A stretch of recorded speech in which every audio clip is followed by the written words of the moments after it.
We're now going to look at question 4a and b. You've got to choose either 4a or 4b, which is about knowledge recall, selecting your knowledge from your revision, from your mind maps, revision cards, etc.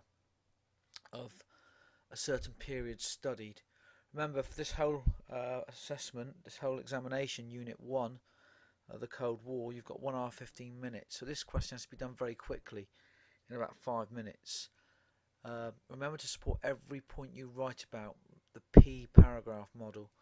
So if we have a look at the question from the sample paper 2014, describe the key features of the refugee problem in Berlin in the years 1958 to 61. 6 marks. You've got to cross question 4a or b, okay, to show which one you're clearly doing, because you're making a choice between the two. Let's have a look at this one first. Okay, key features of the refugee problem.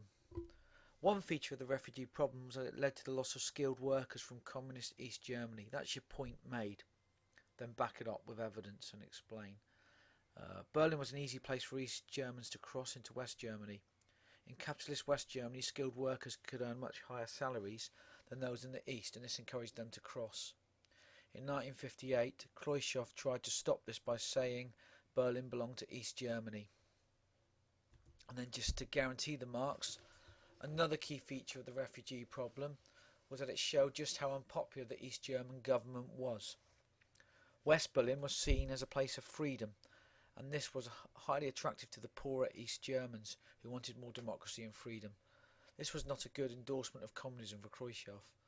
It was poor propaganda for the Soviet belief in communism. From 1949 to 1961, 2.7 million East Germans escaped as refugees to West Germany from East Germany. Berlin made this relatively easy for discontented East Berliners and East Germans. So I've explained and evidenced my point. Okay, my point being made up here.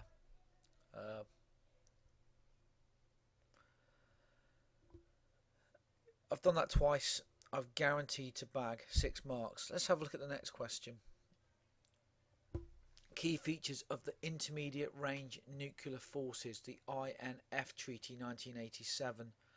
One feature of the INF Treaty in 1987 was that it illustrated a new changing relationship between Gorbachev and Reagan. It was signed in December 1987 after a meeting between the USA and the USSR at Reykjavik. There's your point made. Now evidence it and explain it. Okay? This showed that peace and an end to the Cold War was within sight. I spelt sight wrong there, apologies for that. Because this treaty eliminated all nuclear missiles within a range of 500 to 5,500 kilometres. This was the first treaty to reduce the number of nuclear missiles, but this did not mean that a nuclear war could still not happen between the USA and USSR. So it was just about the thawing of these relationships and the more mutual compromise and respect that was happening between Gorbachev and Reagan. But if we're to go a stage further and guarantee the 6 marks, another feature of the INF Treaty in 1987 was that it went much further than any other treaty such as SALT I and II. There's my point made.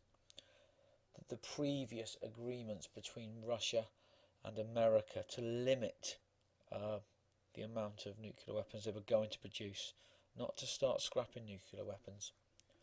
These agreements limited the growth of nuclear weapons and showed cooperation could happen, but they did not reduce the amount. Therefore, this was a serious sign of intent by both the USA and the USSR, because the INF Treaty started to reduce the amount of nuclear weapons. Over the next few years, inspectors on both sides made sure that hundreds of missiles were destroyed and promises kept. A huge breakthrough in the Cold War. Indeed, showing a thawing of the Cold War was now occurring. So I'm explaining and evidencing my point, and that's how I'm going to gain a developed statement instead of a simple statement. Simple statement, developed statement, and gain 6 marks out of 6. You could go further and add the fact that Gorbachev was a highly influential character who saw nuclear weapons as being highly expensive, and therefore the INF Treaty was welcomed. You could say that Reagan persuaded Gorbachev that the USA had no intention of invading the USSR, and therefore this feeling of mutual cooperation was able to prevail. You could evidence your point by saying Gorbachev realised that the Soviet economy could never recover as long as it was spending so much on nuclear weapons, and that he also believed that disarmament would win him popularity in the West. This would allow him to make profitable trade deals between the USSR and the West, so as Russia could gain in economic growth again. And that Gorbachev believed that political and economic measures would be more effective in guaranteeing Russia's security than in stockpiling nuclear weapons. You could also evidence your point about the INF Treaty by mentioning the part Reagan played in all of this.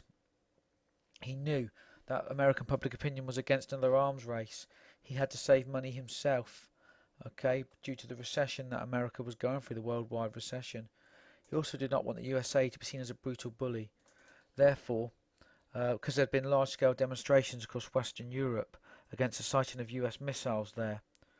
So he stopped using terms such as evil empire and started to see 1984 onwards as a year of opportunity for peace, especially by 1987 when the INF Treaty was signed. Also, he wanted to show the world that Gorby mania was real and that he actually got along with Gorbachev, just as he did with other heads of state such as Margaret Thatcher, and this was a change in time of mutual respect and cooperation. And he wanted to make it look like they absolutely got on as well, and that the Cold War was coming to an end, and that himself and Gorbachev were very influential in that because of their mutual respect and genuine trust for one another.